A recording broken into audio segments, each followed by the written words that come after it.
Hola, what is up? Another day out in the shop.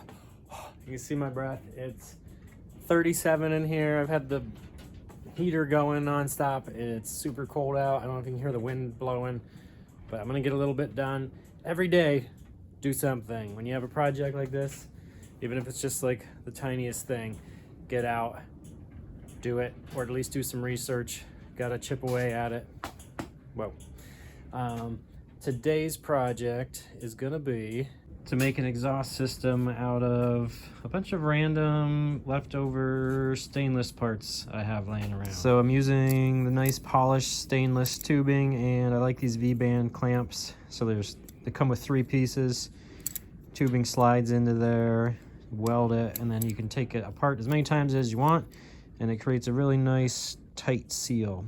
So I picked these up on eBay. They're about 14 bucks a piece, but you will never use a regular clamp again after you start using these. Let's say you want to use these, but you don't have a TIG welder or the ability to weld stainless. You can still use them. You can weld stainless steel with your regular welder. So I can grab the old Hobart and burn these in. It won't look as good and it'll still corrode, but it works. Like when I weld these stainless pieces to like the old flange, just MIG weld it.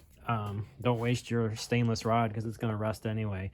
Now I have a TIG welder, so I'm going to TIG weld these, but that's just a tip. If you want to use a stainless muffler or a stainless V-band clamp flange like this, just MIG weld it. Well, that's about enough of that. It's cold. Let's start making some exhaust. It's going to be exhausting.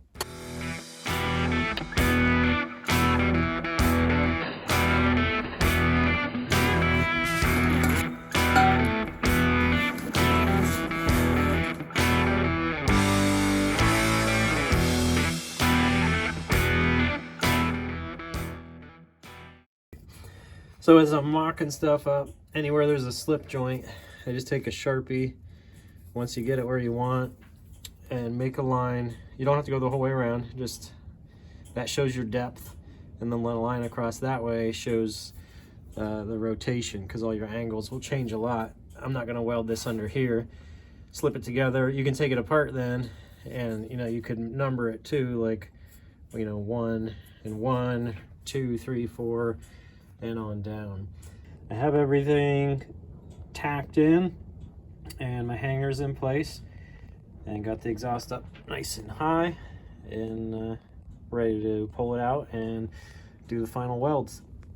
After you have your whole system tacked and hanging in place, when you're ready to take it out to fully weld it, take off all your V-band clamps and remove it. And if you have any pieces of the system that give you trouble, like are really hard to get out, like let's say you have this straight section here and you can't get past a cross member, just mark it with the Sharpie and take a chop saw, cut it in half, and put another V-band clamp right here or right here.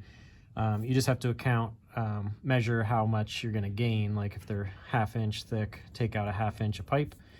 Then I also would mark excuse me, I also would mark like a little spot of weld here and here on either side of your V-band clamp, so that when you go to reassemble, you're not wondering which way it goes and how to spin it and stuff like that. Because like if you have 2 band clamps and there's a little bit of a bend in your pipe, it could go in different ways and really throw that angle off. But by putting a little dab of weld, or even just heating it with your TIG torch to make a little mark to help with alignment when you reassemble.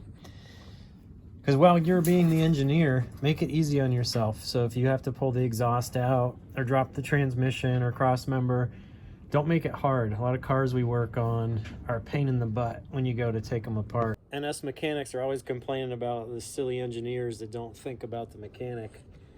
So now's your chance. You get to be the engineer and the mechanic. That's what I love about fabrication is you're it. You're making it, you're working on it. So make your life easy. Take the time. Do it right the first time, because you're going to end up working on this thing. It's a Jeep. It's going to break, right? I just pulled the whole system out, laid it out, and it's ready to weld. So there it is. Not much to it. I tried to keep it as straight as possible. I had to come over to the driver's side because of the transfer case. There just wasn't room. So that's my only real turn, and then it's a straight shot out the back. on all the swaps I've done, I'm not fancy and I like to use what I have. So this is the factory header piece off of the RX-7, and the stainless tubing I had slips right into there, and just tap it with a hammer to get it closed up, and we're going to weld around that and heat wrap that, and it's going to be beautiful. I always like to include a piece of flex very close to the engine just to cut down on stress for these connections and for the manifold or header or downpipe. And then it also gives you a little bit of forgiveness when you're hooking up your mounts and your V-bands. It just gives you a nice flex there.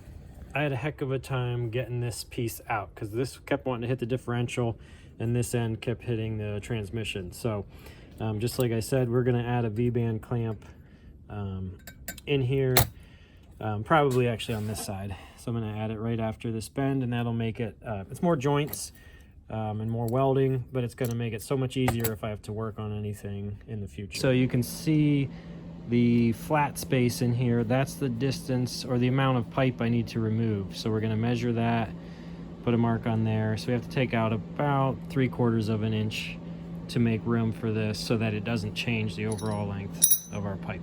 All right, the pieces are prepped and we're gonna slide these on. So they go on like that and weld them up. Here you can see our 2 flanges welded on. That's how they go together. And there's our little dot to help with alignment. So it's just a rough estimate. So if it's like that and it kicks the end out, you can see it and bring it back to where it needs to be. Alrighty, all the pieces are fully welded, hopefully in the right spot. And now reassembly. Should go easier now since I don't have to fight that piece in. Just a matter of putting that clamp on. It's kind of hard to get a view under here, but this will give you a basic idea. It's all in there.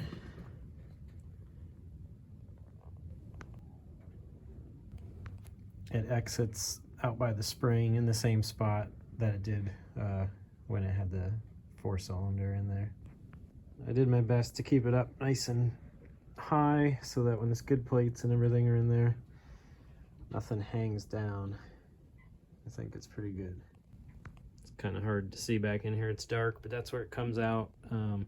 Same spot on my blue Jeep, and I've had that thing all over the place, and it seems to stay pretty well protected from rocks. Another thing, my little fittings for the oil cooler came, so I'm changing them out from the metric banjo fitting to they're like -8 hoses, just like I have on the TDI. And then the next step is start cutting the grill to fit the radiator. This is just an RX-7 aftermarket radiator, so it should be sized just fine for this. Catch you later.